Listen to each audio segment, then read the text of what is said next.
Good evening बच्चों, आ गए सब। आज हम लोग एक नया चैप्टर देखेंगे, लाइट। लाइट चैप्टर देखेंगे और क्लास 10 का ये चैप्टर है जिसमें हम लोग एक्सप्लेनेशन देखेंगे, पूरे चैप्टर को समझेंगे। इस चैप्टर में क्या है, इस चैप्टर का क्या थ्योरी है, क्या बेसिक्स है, क्या कॉन्सेप्ट है, सारी चीजों को समझना है हम लोग को।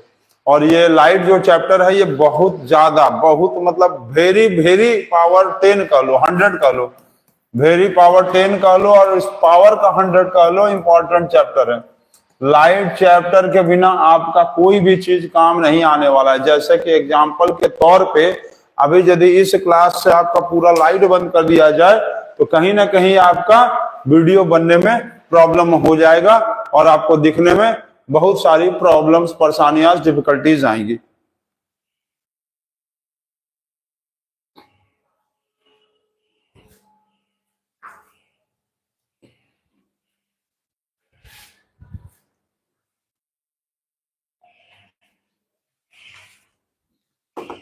तो आप इसीलिए बहुत इंपॉर्टेंट टॉपिक है, लाइट को अच्छे से पढ़िए। बोर्ड एग्जाम्स में भी इंपॉर्टेंट, प्लस इन फ्यूचर यदि आप इंजीनियरिंग करते हैं, साइंस लेते हैं, बीएससी करते हैं, रिसर्च करते हैं, एमएससी करते हैं, इवन कोई भी कंपटीशन देते हैं, उसमें लाइट से बहुत ज्यादा क्वेश्चंस आता है।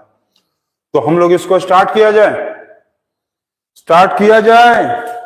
आ गए हैं सब लोग? Vishal Jaiswal present sir, absent sir, present सब। चलो एब्सेंट प्रेजेंट करते रहेंगे।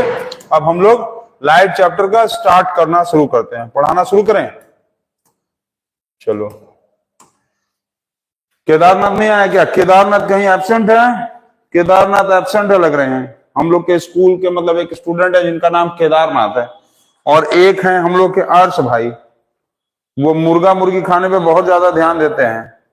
ठीक है, समझ आओ ना। चलो ठीक है, स्टार्ट किया जाए। हम लोग आज लाइट के बारे में पढ़ेंगे। तो देखो लाइट क्या है। तो light is a form of energy. Light is a form of energy which enables us the sensation of vision।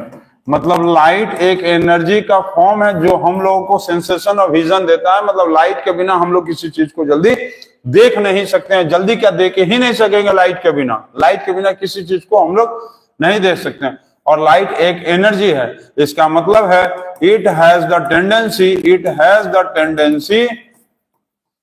The tendency of doing the work. मतलब लाइट के अंदर एक टेंडेंसी होता है जिससे ये किसी भी कार्य को कर सकता है। समझ गए? ये एनर्जी है इसके अंदर, इसीलिए एक टेंडेंसी होता है जिसके कारण ये किसी वर्क को कर सकता है, काम को कर सकता है। इसका तुम एग्जांपल यदि देख लो कि इसके अंदर टेंडेंसी होता है किसी काम को करने का, तो सबसे बेस्ट एग्जांपल है फोटोसिंथेसिस। फोटोसिंथेसिस में आप सब लोगों को पता है कि लाइट यूज करके क्या करता है कि ग्रीन प्लांट्स अपना खाना बनाता है।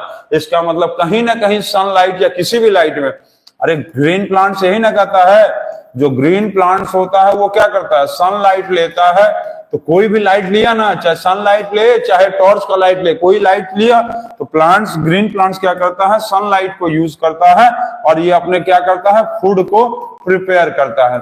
इसका मतलब कहीं ना कहीं लाइट के अंदर एक कैपेबिलिटी है, एनर्जी है और एबिलिटी है जिससे ये किसी काम को कर सकता है, जिसका सबसे बेस्ट एग्जांपल है कि फोटोसिंथेसिस। यदि कोई कहता है कि लाइट के अंदर यदि एनर्जी है किसी काम को करने का, तो बताओ कौन सा है? तो तुम सबसे बढ़िया बता सकते हो फोटोसिंथेसिस। फोटोसिंथेसिस बिना सनलाइट के होगा ही नहीं। मतलब सनलाइट के प्रेजेंस में ही ग्रीन प्लांट्स अपने फूड को प्रिपेयर करता है। इससे पता चलता है कि लाइट के अंदर एक एनर्जी था जिससे कि किसी काम को वो कर सकता था। ठीक है, चलो इतना हो गया। अब इसमें देखेंगे कि लाइट जो है is a wave form. Light is a wave form. और light is a particle form. Light is a wave form, light is a particle form. Light के अंदर दोनों फॉर्म होता है, वेव फॉर्म भी है और पार्टिकल फॉर्म भी है। इसको अब हम लोग समझते हैं। देखो, light is a wave form और पार्टिकल फॉर्म, जिसके कारण हम लोग कहते हैं कि light has dual nature. Dual मतलब क्या होता है? डबल। डुअल मतलब डुअल नेचर, डुअल मतलब होता है double, DOUBLE, light has a dual nature मतलब डबल।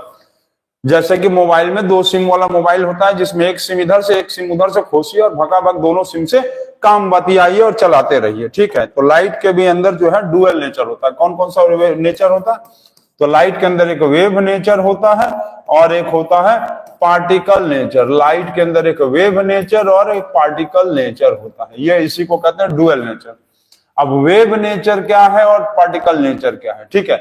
तो वेव नेचर समझने के लिए यह आपको समझना पड़ेगा कि लाइट का जो स्पीड है वो वेरी वेरी फास्ट, लाइट का स्पीड जो है वो बहुत बहुत ज्यादा फास्ट होता है। लाइट का जो स्पीड है वो वेरी वेरी फास्ट है, इसीलिए लाइट को कहते हैं वेव नेचर। अभी वेव क्या होता है वो भी हम बताते हैं, ठीक है। वेव क्या है सर? यू आर, ठीक है। लाइट का जो स्पीड है वो वेरी वेरी फास्ट है, वेव नेचर, ठीक। अब लाइट का जो पार्टिकल नेचर है इसका पता करने के लिए तुमको क्या करना पड़ेगा कि light consist of very minute particles, minute नहीं है, माइन्यूट पार्टिकल्स एज इलेक्ट्रॉन। तो जो लाइट है उसके अंदर इलेक्ट्रॉन्स है और लाइट के अंदर बहुत ज्यादा स्पीड है। तो लाइट का जब बहुत ज्यादा स्पीड है जिसके कारण कहते हैं वेव, और लाइट के अंदर इलेक्ट्रॉन्स है जिसके कारण कहते हैं कि लाइट हैज पार्टिकल नेचर। जैसे कि एग्जांपल के तौर पे मान लो तुम कहीं बहुत तेजी से कोई दौड़ रहा है, उसका फोटो खींचोगे ना, जैसे हमारा अभी मान लो हम यहाँ खड़े हमारा फोटो खींचेंगे तो क्लियर आ रहा है। लेकिन यही यदि ट्रेन मान लो 200-300 किलोमीटर पर आवर के स्पीड से भाग रहा हो, ट्रेन चल रहा हो और तुम उसका फोटो क्लिक करोगे तो जैसे लग रहा है कि कोई भाग रहा है, एकदम क्लियर पिक्चर नहीं आएगा। किसी दौड़ते हुए आदमी का तुम फोटो क्लिक करोगे तो वो अच्छा क्लियर नहीं आता। क्यों? क्योंकि वो वेव नेचर शो कर रहा था हाई स्पीड में, वो तो थोड़े बहुत स्पीड में चल पाएगा ना। कोई आदमी दौड़ेगा 100-200 किलोमीटर और क्या करेगा। लेकिन यदि ट्रेन मान लेते हैं 200-400 किलोमीटर पर आवर की स्पीड से चल रहा हो, उसका फोटो तुम खींच लो तो वो तुमको पता चलेगा कि कोई रे पास कर गया यहां से। लेकिन उसी ट्रेन का खड़े में फोटो खींचोगे तो लगेगा, जब वो नहीं चल रहा हो तो लगेगा पूरा ट्रेन का क्लियर इमेज आएगा। तो लाइट के अंदर पार्टिकल नेचर समझने के लिए तुमको स्पीड को क्या करना पड़ेगा? लाइट के स्पीड को स्लो करना पड़ेगा। लाइट के स्पीड को स्लो करोगे तब पता चलेगा कि पार्टिकल नेचर है, जिससे यह पता चलता है कि लाइट के अंदर इलेक्ट्रॉन्स है, ठीक। अब लाइट के अंदर वेव नेचर है, इसको पता करने के लिए तुमको लाइट के स्पीड को वेरी फास्ट कर देना पड़ेगा, ठीक। तो लाइट के अंदर डुअल नेचर पहला। अब इसमें हम लोग पढ़ेंगे कि लाइट का जो प्रॉपर्टीज के बारे में हम लोग देखते हैं। लाइट का प्रॉपर्टीज, लाइट का जो है प्रॉपर्टीज क्या क्या होता है पहले इसको तुम समझ लो। तो पहला क्या है कि लाइट इज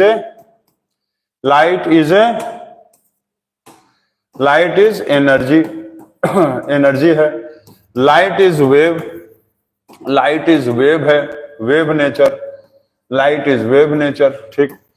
तीसरा क्या है? लाइट इज पार्टिकल नेचर, ठीक है। ये दोनों प्रॉपर्टी को मिलाकर क्या कहते हैं? Dual nature of light. ये दोनों नेचर को मिलाकर क्या कहेंगे? डुअल नेचर ऑफ लाइट, पहला। चौथा पॉइंट यदि देखेंगे तो लाइट का क्या लिखेंगे कि लाइट शोज रेक्टिलिनियर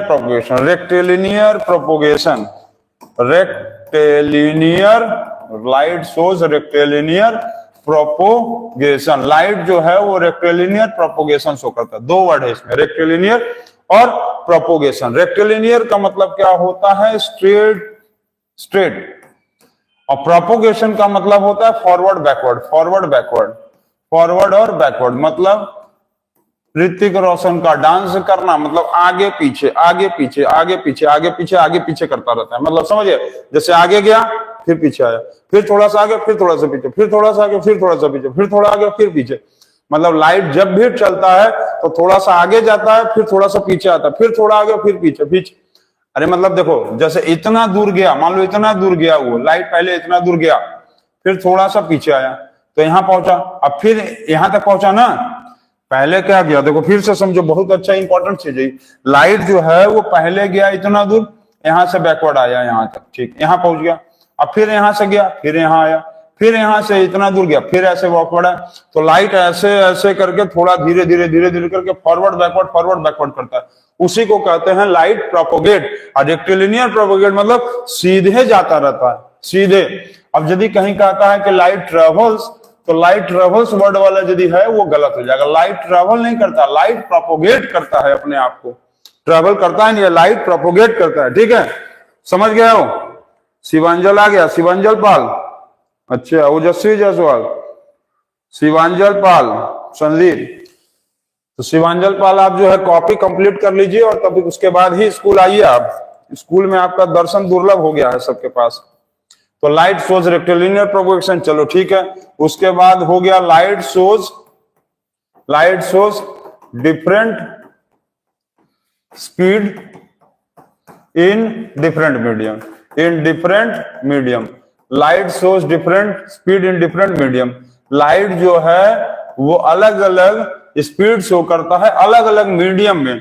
जैसे कि एग्जांपल के तौर पे इसका वैक्यूम में क्या स्पीड है लाइट का, चलो जीके बेस्ड क्वेश्चन फट से बताओ दो।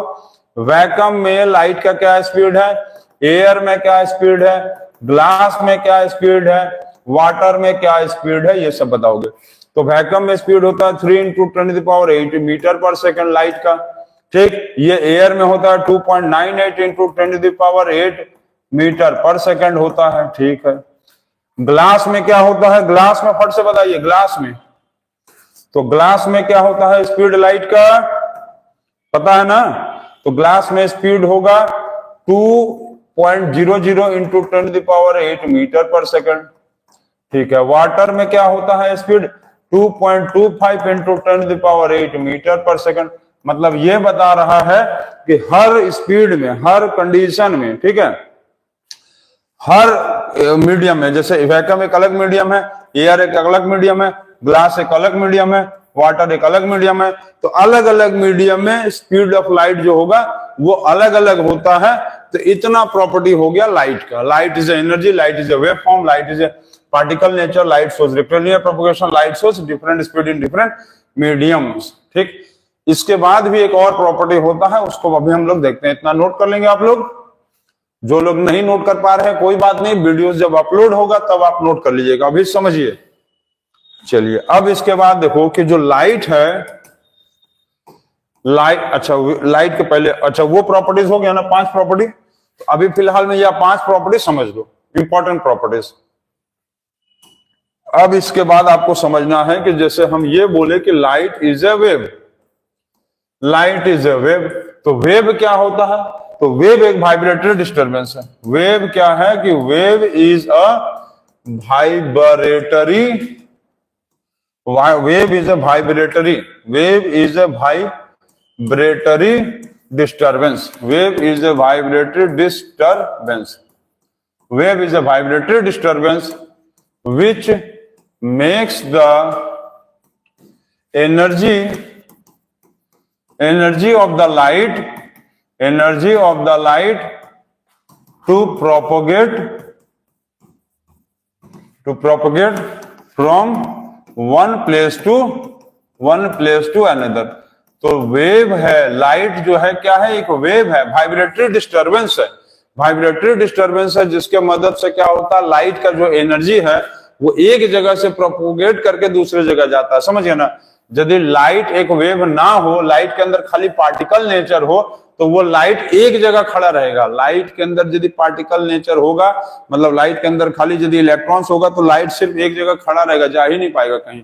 अब लाइट के अंदर क्योंकि एक वेव नेचर है, लाइट के अंदर क्या है, वेव, मतलब वेव नेचर है, और वेव नेचर के ही चलते क्या होता है कि लाइट वाइब्रेट करके, प्रोपोगेट करके एक जगह से दूसरे जगह चला जाता है। ठीक, अब देखो वाइब्रेटरी डिस्टरबेंस क्या होता है, इसको समझ लो। वाइब्रेटरी डिस्टरबेंस, अब वाइब्रेटरी डिस्टरबेंस को तुमको समझने के लिए तुमको एक चीज और समझना पड़ेगा कि oscillatory disturbance, oscillatory disturbance, oscillatory disturbance. तो हम ये आपको पहले भी बताए होंगे क्लास में कि ऑक्सिलेटरी डिस्टरबेंस का मतलब होता है जैसे कोई भी चीज टूवर्ड्स द ग्राउंड की तरफ लटका है, कहाँ है, ग्राउंड की तरफ लटका हुआ है कोई चीज, और वो ऐसे आ रहा है, ऐसे जा रहा है, ठीक, वापस ऐसे आ रहा है, ऐसे जा रहा है। तो वो क्या कर रहा है, जैसे यही चीज है, ये मान लो ऐसे है, ऐसे गया, फिर ऐसे आया, फिर ऐसे आया, फिर ऐसे गया, फिर ऐसे आया। तो ये क्या कर रहा है, ऐसे ऐसे ऐसे करके मूव कर रहा है, ग्राउंड की तरफ डायरेक्ट करके वो नीचे की तरफ मूव कर रहा है। मतलब कहीं ना कहीं जो है वर्टिकल डायरेक्शन में movement, vertical vertical to and fro, vertical to and fro motion को हम लोग कहेंगे ऑक्सिलेटरी मोशन। जैसे कि एग्जांपल के तौर पे पेंडुलम में होता है। पेंडुलम में ऐसे ही ना होता है, ये ऐसे रहता है, लटका रहता है, ऐसे ऐसे ऐसे ऐसे करके करता रहता है। तो ये है ऑक्सिलेटरी डिस्टर्बेंस। टू एंड फ्रो का मतलब ऐसे ऐसे ऐसे ऐसे, टू एंड फ्रो इसलिए इसको कहते हैं कि टू एंड फ्रो का मतलब यदि कोई भी चीज अपने आप को ऐसे ऐसे करेगा तो वो अपने अगल बगल के एयर के सारे पार्टिकल्स को वाइब्रेट कर देगा, और इसको क्या कहेंगे, वाइब्रेट इन सेंस का मतलब मूवमेंट में ला देगा। यदि कोई भी चीज अपने आप को टू फ्रो करेगा तो वो अपने अगल बगल के सारे एयर को मूवमेंट में ला देगा, and that is called as a to and fro motion. क्योंकि ये ग्राउंड की तरफ डायरेक्ट करके ऐसे झूल रहा था, इसको कहेंगे ऑक्सिलेटरी मोशन। ठीक है, ऑक्सिलेटरी डिस्टर्बेंस या ऑक्सिलेटरी मोशन। इसीलिए पेंडुलम में बोलते हैं कि ऑक्सिलेशंस हो रहा है, ऑक्सिलेशंस पढ़े होंगे। वाइब्रेटरी डिस्टर्बेंस का मतलब होता है जैसे मच्छर, ये मच्छर आ गया और ये अपने पतंगों को ऐसे फैला के उड़ रहा है, ये उड़ रहा है। बटरफ्लाई, इसको मान लो बटरफ्लाई, बटरफ्लाई मान लो बटरफ्लाई, या मॉस्किटो मान लो मॉस्किटो। इसको मॉस्किटो तो बहुत सारा है, अर्श के घर की तरफ ढेर सारा मॉस्किटोज है। अर्श अर्श हो कि गायब हो, अर्श, अरे कहां चले गए जी अर्श तुम? शिवांजल पाल तो उसके बाद कमेंट किया, उसके बाद गायब हो गया लग रहा। शिवांजल कहां हो? शिवांजल जल्दी बताओ। शिवांजल पाल आज क्लास कर रहा है, शिवांजल पाल क्लास कर रहा है, इसीलिए शिवांजल को लग रहा है कल से स्कूल बुलवाना पड़ेगा हमको। ठीक है, ये बटरफ्लाई हो गया। तो ये वाइब्रेटरी डिस्टर्बेंस क्यों है? क्योंकि ये ऊपर चल रहा है, नीचे चल रहा है, ऊपर चल रहा है, नीचे चल रहा है। इसका पंख क्या होगा, ऊपर या नीचे? शिवांजल पाल है कि नहीं इसमें? शिवांजल पाल, शिवांजल पाल लग रहा नहीं दिखाई दे रहा है, चलो कोई बात नहीं। तो ऊपर नीचे मतलब ये अपने पंख को ऐसे कर रहा है, मैं उड़ता फिरू मस्त गगन में हवा बनकर ऐसे करके चल रहा है। ठीक, ये अपने बटरफ्लाई अपने या मॉस्किटोज जो अपने पंख को सर करके ऊपर नीचे किए जा रहा है। इसका मतलब कहीं ना कहीं जो इसका मूवमेंट हो रहा है वो हॉरिजॉन्टल मूवमेंट करेगा। क्यों? क्योंकि बटरफ्लाई तो ऐसे ना है, बटरफ्लाई तो ऐसे ना है। तो अब जैसे अभी हम ही लोग हैं अपने अपने हाथ को ऐसे खिला रहे हैं, तो हॉरिजॉन्टल डायरेक्शन है ना ऐसे, तो हॉरिजॉन्टल डायरेक्शन में इसका मूवमेंट हो रहा है, और इस तरह के वाइब्रेशंस को कहेंगे वाइब्रेटरी डिस्टर्बेंस। और लाइट जो है एक वाइब्रेटरी डिस्टर्बेंस है, ना कि ऑक्सिलेटरी डिस्टर्बेंस है। लाइट जो है एक वाइब्रेटरी डिस्टर्बेंस है, इसलिए लाइट जो होगा वो ऐसे चलता है। लाइट जो होगा ये ऐसे चलता है, लाइट ऐसे चलता है। अभी इसको भी हम एक्सप्लेन करते हैं। लाइट ऐसे up and down, up and down, ऐसे up and down, up and down, up and down, up and down, up and down, up and down करके चलता रहता है। तो इसीलिए याद रखना कि light is an vibratory disturbance, not the oscillatory disturbance. जो हॉरिजॉन्टल डायरेक्शंस में चलेगा वाइब्रेटरी डिस्टर्बेंस, जो वर्टिकल डायरेक्शन में चलेगा वो होगा ऑक्सिलेटरी डिस्टर्बेंस। ठीक है, इतना क्लियर? तो लाइट जो है वेव नेचर वाइब्रेटरी डिस्टर्बेंस होता है, जिसके कारण वो अपने एनर्जी को प्रोपोगेट करके एक जगह से दूसरे जगह ले जाता है। मतलब अपने यहाँ के एनर्जी को वो चाहे तो यहां पहुंचा देगा by the help of wave nature. इतना क्लियर है? तो उसके आगे देखेंगे आप। शिवांजल पाल, यस सर, जी सर, सर हम क्लास अटेंड कर रहे हैं। बहुत अच्छा शिवांजल, इसी बात पे तुम क्लास यदि कर रहे हो तो कल स्कूल आ जाओ, आप फटाक से कॉपी 2 दिन के अंदर कंप्लीट करके दिखा देना। चलो, शिवांजल पाल यदि क्लास रेगुलर करेगा तो कॉपी लेके कंप्लीट करके 2-3 दिन के अंदर कंप्लीट करके दिखा देंगे, और कल से क्लास आप आ जाइए। चलिए, यहीं से हम आपको बोल दिए, ठीक है? गार्जियन को लाने की जरूरत नहीं है, लेकिन ईमानदारी से पढ़ो, एकदम ईमानदारी से पढ़ो, ईमानदारी से पढ़ो यार। माँ बाप इतना मेहनत करके पढ़ा रहे हैं, ये बताओ हमको क्या लगा है कि हम 2-3 घंटा आके ऑनलाइन अभी 5, 6, 7, 8 को पढ़ाएं, फिर 9 को पढ़ाएं, फिर तुम लोग को पढ़ा रहे हैं। 10 से ज्यादा बच जाएगा आज, पेट में ऐसे चूहा दौड़ रहा है। चलो पढ़ते रहो, उसके बाद चलो देखो लाइव, समझ गया? Wave nature. अब देखो वेव का टाइप, वेव का टाइप क्या है? तो वेव में जो है मेनली तुम लोग 9 में पढ़ोगे, 2 तरह का वेव होता था। एक होता था लॉन्गिट्यूडनल वेव, और एक होता था ट्रांसवर्स वेव। कौन सा? Transverse wave. एक होता था लॉन्गिट्यूडनल वेव और एक होता था ट्रांसवर्स वेव। बहुत अच्छा, लॉन्गिट्यूडनल वेव और ट्रांसवर्स वेव। तो लॉन्गिट्यूडनल वेव क्या है? लॉन्गिट्यूडनल वेव, इसमें अभी आपको पढ़ने की जरूरत नहीं है। लॉन्गिट्यूडनल वेव में बस आप ये समझ लीजिए, इसमें दो पार्ट होता है, जैसे कि ऐसे ऐसे, जहां पर बहुत जो है क्लोज होगा, जो हिस्सा बहुत क्लोज वाला नेटवर्क जैसा होगा, एकदम क्लोज, और कुछ हिस्सा जो होता है बहुत दूर दूर होता है। तो जो बहुत क्लोज वाला हिस्सा है ना, जो क्लोज वाला हिस्सा है, इसको हम लोग बोलते हैं, जो क्लोज वाला हिस्सा है इसको हम लोग बोलेंगे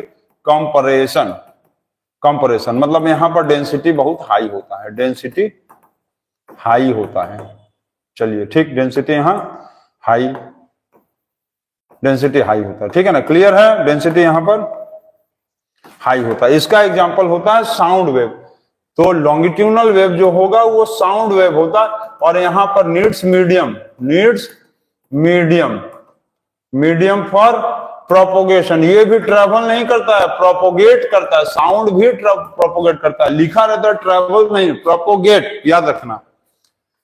तो और ये वाला जो पार्ट होता है इसको बोलते हैं रेयर फ्रैक्शन, जो मतलब दूर दूर होता है। मतलब इसका नेटवर्क डेंसिटी इसका क्या होता है? लो होता है, डेंसिटी इसका लो होता है, कम होता है, जो साउंड वेव होता है। इसके लिए मीडियम के काम ही नहीं चलेगा, बिना मीडियम के काम नहीं चलेगा। कार के अंदर बैठ के मान लो जोर जोर से चिल्ला रहे हैं, हम लोग शीशा बंद कर दिए हैं, तो हम लोग का आवाज बाहर जाएगा ही नहीं, कार के अंदर बैठे रहेंगे चुपचाप, घुटते रहेंगे, बचाओ बचाओ बचाओ, लेकिन चिल्लाते रहेंगे, क्योंकि साउंड कार के बाहर जाएगा ही नहीं, क्योंकि बाहर का हवा अंदर और अंदर का हवा बाहर जाने के लिए जगह ही नहीं है, शीशा उठा है, तो no medium for its propagation. तो साउंड वेव जो है लॉन्गिट्यूडनल वेव है, ठीक, क्लियर। अब इसके बाद होता है एक होता है ट्रांसवर्स वेव। तो ट्रांसवर्स वेव जो होता है ये होता है लाइट वेव, ट्रांसवर्स वेव होता है लाइट वेव होता है ट्रांसवर्स वेव, ठीक है। अब ट्रांसवर्स वेव्स का मतलब requires no medium for its propagation, no medium for its propagation. मतलब प्रोपोगेशन, इसका मतलब यह है कि ट्रांसवर्स वेव को किसी तरह का मीडियम का जरूरत नहीं है एक जगह से दूसरे जगह जाने का, ठीक है। इसीलिए जो है लाइट वेव जो है ट्रांसवर्स वेव है, और लाइट जो है इसीलिए स्पेस में भी क्या करता है? प्रोपोगेट करता है। स्पेस में प्रोपोगेट करता है लाइट। क्यों? क्योंकि इसको तो मीडियम की जरूरत ही नहीं है, वो तो एक जगह से दूसरी जगह तुरंत चला जाएगा, तुरंत। क्यों ऐसा होता है? क्योंकि इसके अंदर डुअल नेचर है। कैसा नेचर है? Dual nature. तो लाइट जो है, लाइट को मीडियम का जरूरत क्यों नहीं पड़ता? क्यों? कहीं ना कहीं इसके अंदर पार्टिकल नेचर है और इसके अंदर वेव नेचर है। तो पार्टिकल नेचर क्या मदद करता है? लाइट को धक्का मारता है, और वेव नेचर उसको फटाक से फिर आगे लेके भागता है। पार्टिकल नेचर क्या करता है? लाइट को धक्का मारता है, किक। लाइट नेचर पैर से जोर से किक मार दिया, पार्टिकल नेचर, मतलब पार्टिकल नेचर जो लाइट के अंदर दो नेचर है ना, लाइट के अंदर दो nature, dual nature, particle nature और वेव नेचर। तो लाइट का जो पार्टिकल नेचर है वो क्या करता है? उसको किक मारता है जोर से कि भागो यहां से, और वेव नेचर क्या करता है? लेके उसको तुरंत वहां से भाग जाता है, जिसके कारण लाइट प्रोपोगेट करके आगे बढ़ जाता है। इसीलिए उसको किसी मीडियम की जरूरत नहीं पड़ती है, और यहां पर बिना मीडियम के काम ही चलेगा,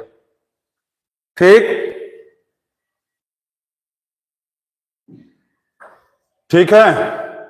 चलो इसके बाद अब देखो, इसके बाद एक चीज आप ये देखेंगे कि लाइट को जो है हम लोग, light is an electromagnetic wave, light को इलेक्ट्रोमैग्नेटिक वेव भी बोलते हैं। क्यों बोलते हैं? इसको आप एक्सप्लेनेशन समझ लो। Light is an electromagnetic wave क्योंकि लाइट के अंदर कहीं ना कहीं क्या है? इलेक्ट्रॉन्स है। इलेक्ट्रॉन्स क्यों है? क्योंकि लाइट के अंदर इलेक्ट्रॉन नेचर मतलब पार्टिकल नेचर। लाइट के अंदर क्या है? इलेक्ट्रॉन्स, और इलेक्ट्रॉन्स का मतलब क्या है? पार्टिकल नेचर, ठीक है। लाइट के अंदर इलेक्ट्रॉन्स है जिसका मतलब पार्टिकल नेचर। अब ये इलेक्ट्रॉन्स जब लाइट इसको धक्का मारता है, अरे लाइट इसको धक्का मारता है ना पार्टिकल नेचर के कारण, अभी तो बताएं, लाइट जब इसको धक्का मारता है तो ये इलेक्ट्रॉन्स क्या करता है, आपस में कोलाइड करता है, और कोलाइड करने के कारण क्या करता है, ये स्ट्राइक करता है, और स्ट्राइक होने के कारण क्या होता है, कहीं ना कहीं ये अपने अगल बगल में एक मैग्नेटिक इफेक्ट प्रोड्यूस करता है। मैग्नेटिक इफेक्ट मतलब कि एक इलेक्ट्रॉन को दूसरे इलेक्ट्रॉन से टकराने के बाद मैग्नेटिक इफेक्ट इसलिए होता है क्योंकि हीट हो जाता है। हम लोग जैसे कि अपने हाथ में मान लो ये वाला स्टाइलर है, इस स्टाइलर को दोनों हाथ के बीच में रख के ऐसे ऐसे तुम रगड़ो तो धीरे धीरे देखोगे कि स्टाइलर और हाथ दोनों गर्म हो गया।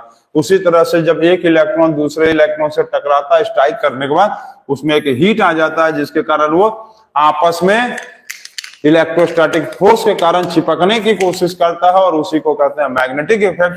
और क्योंकि ये इलेक्ट्रॉन मैग्नेटिक इफेक्ट प्रोड्यूस कर रहा है इसलिए लाइट इज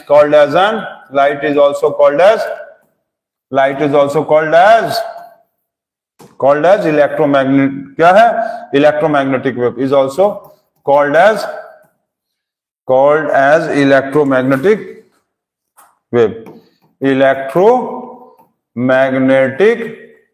वेव। समझ गए, लाइट को इलेक्ट्रोमैग्नेटिक वेव क्यों कहते हैं, तो अभी जो हम रीजन बताएं ये कारण है।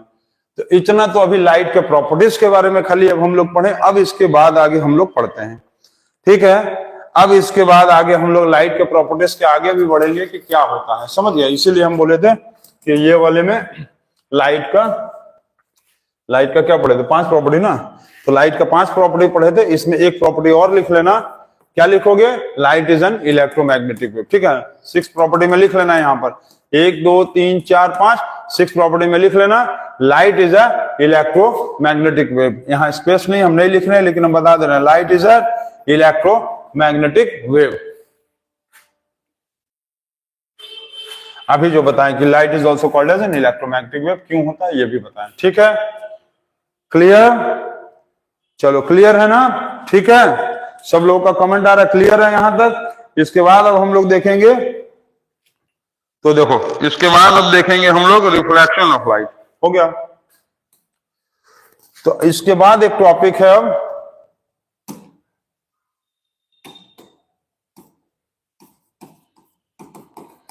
Reflection of light.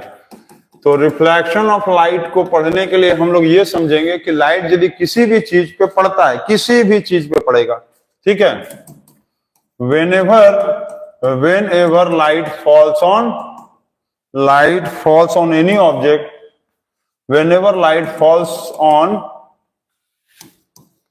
on any object, whenever light falls on any object, 3 conditions occur, 3 conditions occur। Light यदि किसी भी चीज पे पड़ रहा है तो 3 कंडीशन होता है। कौन कौन सा कंडीशन होता है, पहला होता है रिफ्लेक्शन, दूसरा होगा रिफ्रैक्शन, और तीसरा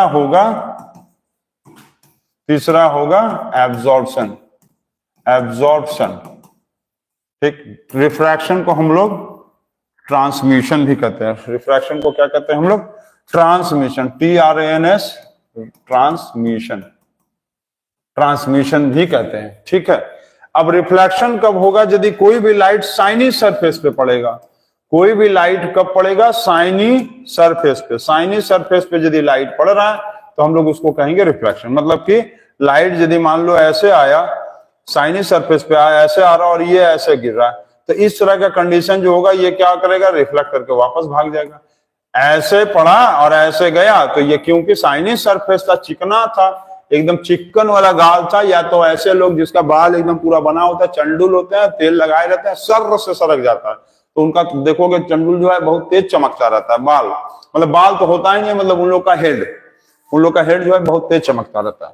तो वो जो कंडीशन है वो रिफ्लेक्शन। इसमें क्या होता है, मैक्सिमम लाइट जो होता है वो क्या होता है, मैक्सिमम परसेंटेज ऑफ लाइट जो है, मैक्सिमम परसेंटेज ऑफ लाइट जो होता है रिफ्लेक्टेड बैक कर जाता है। रिफ्लेक्टेड बैक पहला चीज, ठीक, रिफ्लेक्टेड बैक, ठीक। दूसरा रिफ्रैक्शन का मतलब ट्रांसमिशन। रिफ्रैक्शन का मतलब ट्रांसमिशन। इसका मतलब क्या होता है कि यदि लाइट मान लेते हैं एक मीडियम में एयर है और यहाँ पर दूसरा मीडियम मान लो वाटर है, एक मीडियम एयर और दूसरा मीडियम क्या है, वाटर है। तो लाइट एक मीडियम एयर और वाटर है, तो यदि लाइट इसमें आया तो ये क्या करेगा, लाइट इसमें आने के बाद क्या करेगा कि इसमें चला गया, मान लो वाटर में चला गया, तो इसमें क्या होगा, लाइट जो है इज डिस्ट्रीब्यूटेड इनटू 2 और मोर मीडियम्स। लाइट जो है वो 2 या 2 से ज्यादा मीडियम में डिस्ट्रीब्यूट हो गया। कुछ लाइट जो है एयर में चला गया, कुछ लाइट वाटर में रह गया, और कुछ लाइट हो सकता है फिर आगे निकल जाए ग्लास में। मान लो यहाँ पर ग्लास था तो कुछ लाइट ग्लास में निकल गया, तो वो डिस्ट्रीब्यूट हो जाता है। ठीक है, मैक्सिमम लाइट डिस्ट्रीब्यूट हो जाता है। ठीक, एब्जॉर्प्शन का मतलब होता है कोई मान लो डार्क सरफेस, एकदम dark surface, dark surface. Dark surface का मतलब तो हम लोग समझ ही गए क्लास में। क्लास में डार्क सरफेस का मतलब तुम लोग समझ रहे हो ना, डार्क सरफेस समझ रहे हो। ऑनलाइन क्लास है तो नाम नहीं लिया जा सकता। डार्क सरफेस यदि है और इसमें यदि लाइट मान लो पड़ा तो मैक्सिमम लाइट इसी के अंदर रह जाता है, समझे, इसी के अंदर रह जाता है। इसीलिए वो लड़का जो है क्लास में, उसको पढ़ाया तो बहुत जाता है लेकिन पूछने के बाद वो कुछ नहीं बता पाता है, क्योंकि सारा ज्ञान उसके अंदर ही रह जाता है, बाहर निकलता ही नहीं है। तो उसी तरह से इसमें भी होता है, समझ रहे हो ना।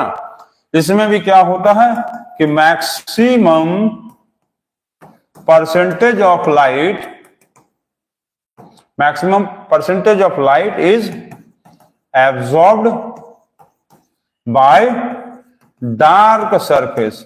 मैक्सिमम परसेंटेज ऑफ लाइट जो है वो डार्क सरफेस क्या करता है, एब्जॉर्ब कर लेता है, और थोड़ा ही बहुत, सिर्फ मामूली सा परसेंटेज ऑफ लाइट को वो बाहर जाने देता है। मतलब इसमें से जो लाइट जाएगा ना वो सिर्फ थोड़ा सा लाइट जाएगा, और मैक्सिमम परसेंटेज ऑफ लाइट जो है इसी के आके अंदर आके फंस जाता है। वो ये ज्ञानी बच्चे होते हैं जिनके अंदर ज्ञान हम लोग बहुत सारा डाल देते हैं, लेकिन उनसे पूछने पर वो कुछ बताते ही नहीं है। मतलब सारा ज्ञान अंदर ही रख लिया, एब्जॉर्ब कर लिए, समझ गए। तो लाइट जब रिफ्लेक्शन, मतलब कोई भी ऑब्जेक्ट पे लाइट जब पड़ता है तो 3 कंडीशन, रिफ्लेक्शन, रिफ्रैक्शन और एब्जॉर्प्शन होता है। इसको नोट कर लेंगे आप। चलिए, वेरी गुड, नोट कर लिए तो नोट करते रहिए और इसके आगे अब देखते रहिए। अब इसके बाद ये दिया हुआ है कि reflection of light. Reflection of light, reflection of light क्या होता है, तो कोई भी रे ऑफ लाइट यदि किसी भी ऑब्जेक्ट पे पड़ रहा है, कोई भी रे ऑफ लाइट यदि इस पे ऐसे पड़ा तो ये क्या करेगा, ये ऐसे चला गया। इसका मतलब ये बता रहा है कि कोई भी रे ऑफ लाइट यदि ऐसे यहां पर इंसिडेंट हुआ तो ये यहां पर क्या होगा, रिफ्लेक्टेड होगा, रिफ्लेक्टेड होगा ना। तो रिफ्लेक्शन ऑफ लाइट को क्या कह सकते हैं, bouncing back of the ray of light, bouncing back of the ray of light after striking the plane surface, ठीक है। कोई भी रे ऑफ लाइट यदि किसी भी शाइनी सरफेस पे पड़ता है तो वो स्ट्राइक करके बाउंस बैक कर जाता है। ठीक, bouncing back of the ray of light after striking the plane surface is called as reflection of light।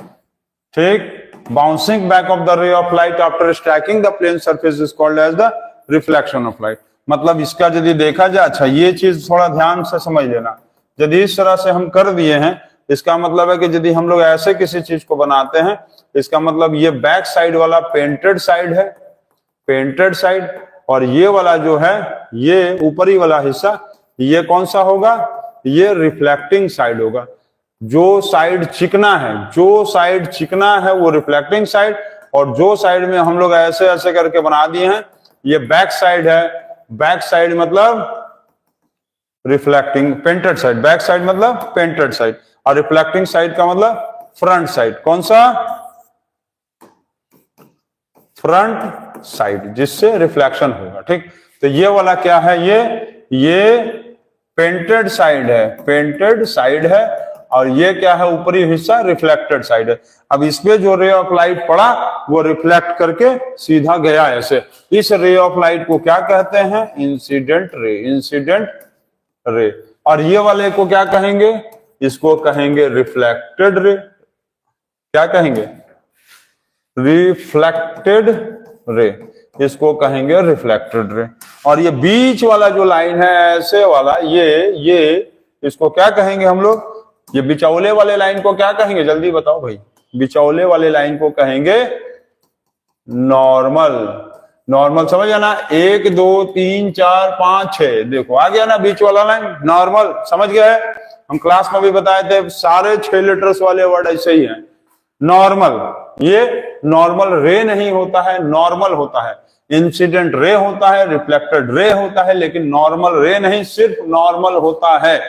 ये याद रखना। नॉर्मल का मतलब होता है perpendicular to the plane surface. Normal का मतलब the perpendicular to the plane surface. Plane surface में जो परपेंडिकुलर है उसी को क्या कहेंगे? नॉर्मल। क्लियर? इतना क्लियर? ठीक है, इतना क्लियर है? इतना क्लियर है ना? ठीक है, इतना तो क्लियर हो गया। अब इसके बाद थोड़ा सा यहां समझो। अब देखो, तो इसके बाद अब इसमें हम लोग ये समझेंगे कि जो यहां पर ये एंगल बनेगा इसको क्या कहेंगे? एंगल आई। कौन सा एंगल? एंगल आई, मतलब angle of incidence. Angle of incidence मतलब the angle made between the angle made between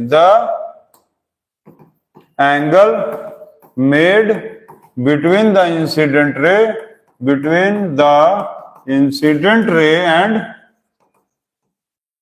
and the normal ray मत लिख देना।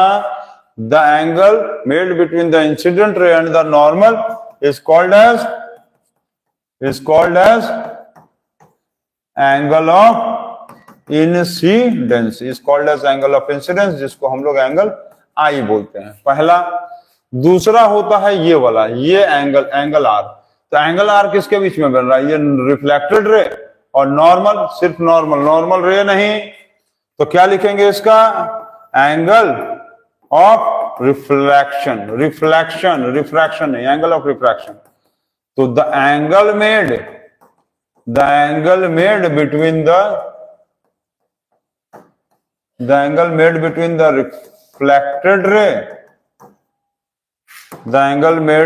reflected ray and the normal is called as the angle made between the reflected ray and the normal is called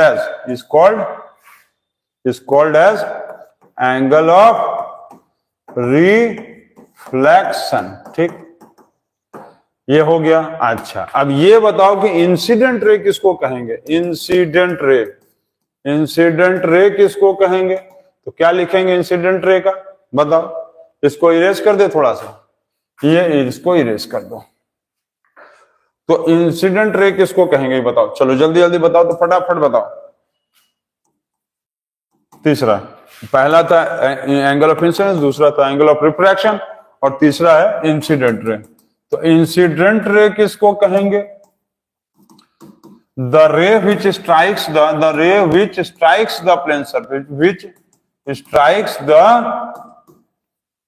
plane surface, the ray which strikes the plane surface is called as incident ray. ठीक, incident ray. इसको denote नहीं करते हैं, बस इसको लिखते हैं incident ray, डिनोशन नहीं से। एंगल ऑफ इंसिडेंस को डिनोट करते हैं और इसको डायरेक्ट हम लोग लिखते हैं इंसिडेंट रे। ठीक है,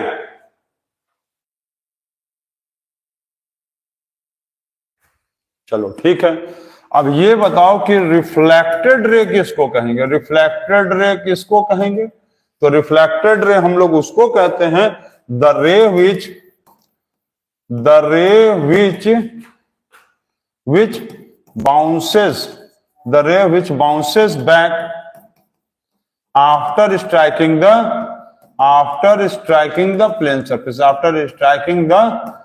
plane surface, ठीक है। the ray which bounces back after striking the plane surface is called as reflected ray। ठीक, चलो नॉर्मल का हम बता ही दिए, नॉर्मल भी लिख लो, पांचवा में खुद अपने आप देखो आ गया adjust. The perpendicular to the plane surface is called as normal, is called as, लिख दें, इज कॉल्ड एज नॉर्मल। ये गंदगी मच गया यहाँ, चलो इतना, ये यहाँ खत्म। चलो तो ये 5 कंपोनेंट था इसमें रिफ्लेक्शन ऑफ लाइट में, ठीक। रिफ्लेक्शन ऑफ लाइट का 5 component, angle of incidence, angle of reflection जिसको आर से डिनोट करते हैं, इंसिडेंट रे होता है, एक होता है रिफ्लेक्टेड रे, और एक है नॉर्मल। नॉर्मल रे नहीं, सिर्फ नॉर्मल। क्लियर, क्लियर है?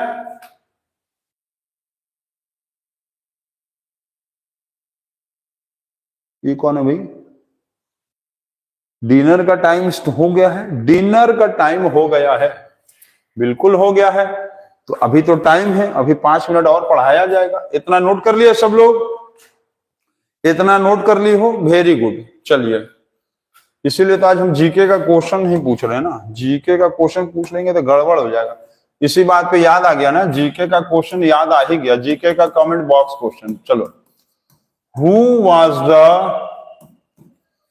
First secretary of the United nation? United nation के फर्स्ट सेक्रेटरी का नाम बताना है आपको। पहला क्वेश्चन। दूसरा क्वेश्चन, चलिए बताइए। Security council, SECURITY, security council का हेड क्वार्टर कहाँ है? हेड क्वार्टर, सिक्योरिटी काउंसिल का हेड क्वार्टर कहाँ है बताना है आपको। तीसरा क्वेश्चन बताएं, तीसरा क्वेश्चन, कैट, CAT, कैट का फुल फॉर्म बताइए, कैट। और मैट का बताइए, और एम्स का बताइए, एम्स,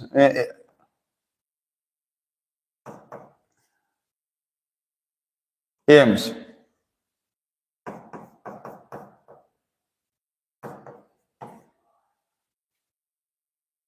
एम्स का क्या है?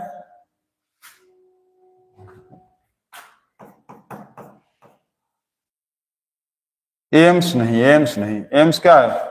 All India institute of medical science ना, all India institute of medical science, ठीक है। एम्स का यही ना फुल फॉर्म था, all India institute of medical science. चलो हम ही बता दिए। और क्लैट, CLAT, ये सबका फुल फॉर्म बताइएगा आप, ठीक है। ये सबका आपको फुल फॉर्म बताना है।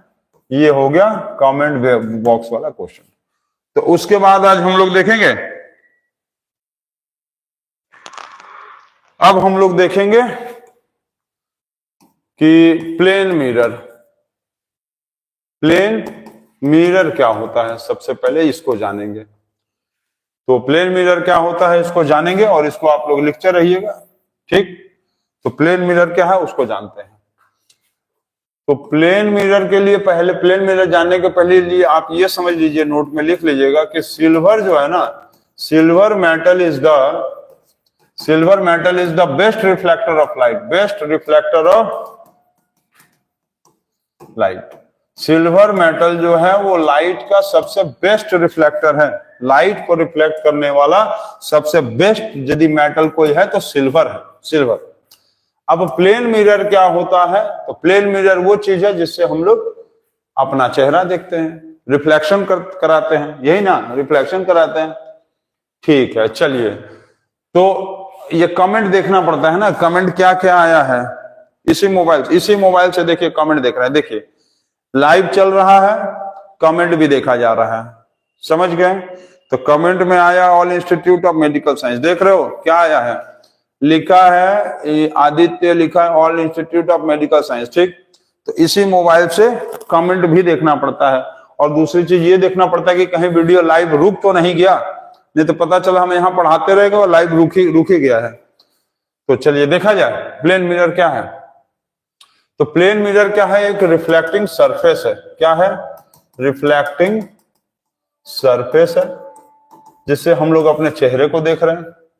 तो इसमें सबसे जो इंपॉर्टेंट चीज है कि प्लेन मिरर को बनाया कैसे जाता है, how plane mirror is made, how plane mirror is made, plane mirror बनता कैसे है ये जानना बहुत जरूरी है। तो इसके लिए देखो हम लोग क्या लेते हैं कि पहले एक ग्लास ले लेते हैं, ठीक। एक ग्लास ले लो, ग्लास का मतलब जिसका आगे ट्रांसपेरेंट, मतलब आगे पीछे बराबर है, ठीक। ग्लास ले लिए, अब इस ग्लास के वन साइड पे, ग्लास के वन साइड पे क्या करो, वन साइड में तुम सिल्वर पॉलिश कर दो, सिल्वर पॉलिश कर दो। ठीक, सिल्वर क्यों करेंगे, अभी बताएं कि silver metal is the best reflector. Silver polish इसलिए करेंगे क्योंकि सिल्वर सबसे ज्यादा लाइट को रिफ्लेक्ट करेगा। चलो हो गया। अब उसके बाद क्या करो, उसको थोड़ा देर सूखने दो, उसके बाद तुम उस पर रेड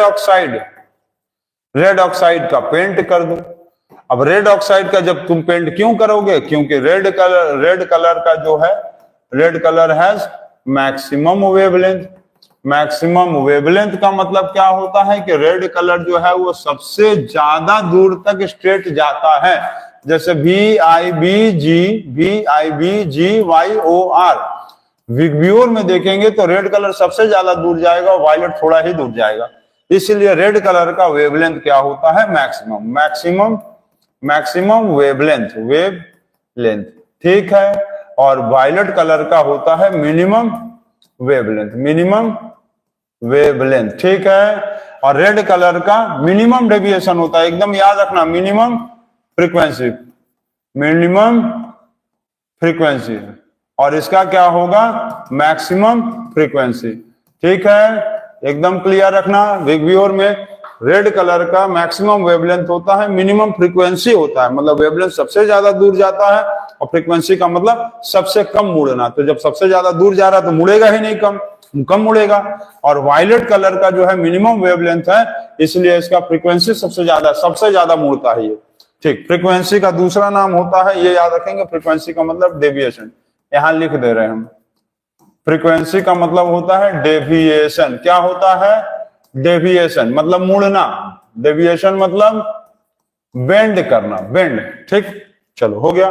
और वेवलेंथ का मतलब क्या है, स्ट्रेट जाना, स्ट्रेट ट्रैवल करना, स्ट्रेट ट्रैवल नहीं, प्रोपोगेट, स्ट्रेट प्रोपोगेट करना, स्ट्रेट प्रोपोगेट। अभी ट्रैवल बोले थे ना, नहीं लिखना है। ठीक है, रेड कलर का हम लोग इसमें क्या किए कि पेंट कर दिए। चलो हो गया। अब इसके बाद ये जो ग्लास हो गया, ये ग्लास नहीं रहा, अब ये बन गया मिरर, और इस मिरर को कहेंगे प्लेन मिरर। प्लेन मिरर क्यों कहते हैं, क्योंकि ग्लास एकदम स्ट्रेट था। ग्लास कैसा था, स्ट्रेट ग्लास था ना, सीधा ना ग्लास था कि टेढ़ा ग्लास लिए थे, मुड़ा ग्लास नहीं ले लीजिए, सीधा ना ग्लास। अरे है ने देखा, वो सीधा ग्लास न ले रहा, सीधा ग्लास लिए थे ना। तो जब सीधा ग्लास लिए थे तो कैसा बनेगा, प्लेन मिरर बन गया, बस हो गया। टेढ़ा ग्लास लेंगे तो टेढ़ा मिरर बनेगा, सीधा ग्लास लिए तो सीधा मिरर, प्लेन मिरर बन गया। इस तरह से प्लेन मिरर बनाया जाता है। पहले ग्लास लेंगे, ग्लास के एक साइड पे सिल्वर पॉलिश करेंगे क्योंकि silver best reflector of light है मेटल में। उसके बाद रेड ऑक्साइड पेंट कर देंगे रेड कलर का, क्योंकि रेड कलर का मैक्सिमम वेवलेंथ होता है, जो यहाँ हम बताए हैं अभी। और उसके बाद वो ग्लास बन गया प्लेन मिरर, जिसको हम लोग कहते हैं प्लेन मिरर, मतलब स्ट्रेट ग्लास था वो। ठीक है, इसलिए प्लेन मिरर बन गया। चलिए यहां तक हो गया। अब इसके बाद एक थोड़ा सा और, अभी किसी को जाने की जरूरत नहीं है, अभी आप लोग जाएंगे नहीं, थोड़ा देखते रहिए, जाइएगा मत। इसके बाद अब हमको पढ़ना था कि characteristics of plane mirror. Characteristics का स्पेलिंग गलत है ना, characteristics of plane, characteristics of image formed by plane mirror. तो characteristics of image formed by plane mirror, पहला कैरेक्टरिस्टिक जैसे देखेंगे, जैसे जो इमेज प्लेन मिरर से बनता है, जो इमेज प्लेन मिरर से बनता है वो इमेज कैसा होता है वो जानेंगे। तो पहला क्या होता है, same size image is formed, मतलब इमेज जो होगा वो सेम साइज का बनता है, पहला। दूसरा होगा image is as far behind the mirror as the object is in front the mirror, मतलब ये है, मतलब क्या बताना चाह रहा है, मतलब ये बताना चाह रहा है कि ये बताना चाह रहा है कि यदि ये मिरर है और ये इसका ऑब्जेक्ट है 5 मीटर आगे, तो इसका इमेज जो बनेगा वो 5 मीटर क्या होगा, अंदर बनेगा।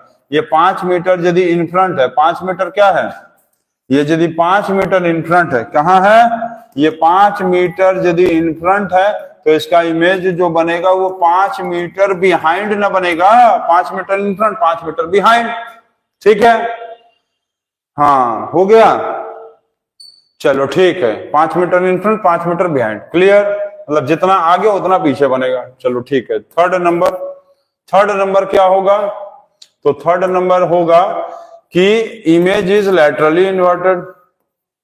Image is laterally inverted. Laterally inverted का मतलब क्या है, इमेज जो होगा जस्ट उल्टा होगा। लैटरली इन्वर्टेड का मतलब ये होता है लैटरल इन्वर्जन, मतलब लेफ्ट साइड वाला क्या दिखेगा, लेफ्ट साइड वाला तुमको राइट दिखेगा, और राइट साइड वाला लेफ्ट वाला राइट दिखेगा, राइट वाला क्या दिखेगा, लेफ्ट दिखेगा। इसका मतलब लैटरली इन्वर्टेड।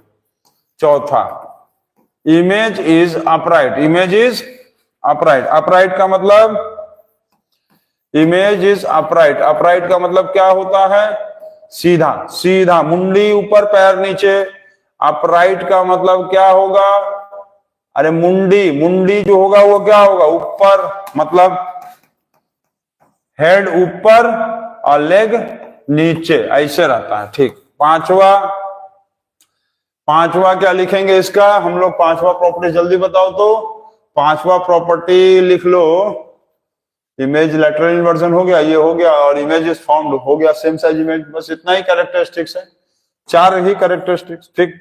अच्छा, इसमें एक चीज जो है सबसे इंपॉर्टेंट याद रखना कि यदि हम लोगों को मान लो अपने फुल साइज का इमेज देखना है, मान लो हम 6 फीट के हैं, हम मान लो कोई आदमी 6 फीट का है, तो हम लोग जैसे ऑब्जेक्ट है 6 फीट का ना, तो जो तुमको मिरर चाहिए अपने हाइट का जस्ट आधा, 3 फीट का मिरर रहेगा तो तुमको फुल साइज इमेज दिखेगा, फुल साइज इमेज जो है वो दिखेगा। ये बहुत इंपॉर्टेंट चीज था, याद रखना कि कोई भी आदमी यदि 6 फीट का है तो कम से कम उसके आधा साइज का मिरर चाहिए जिसमें उसका फुल साइज इमेज दिखे।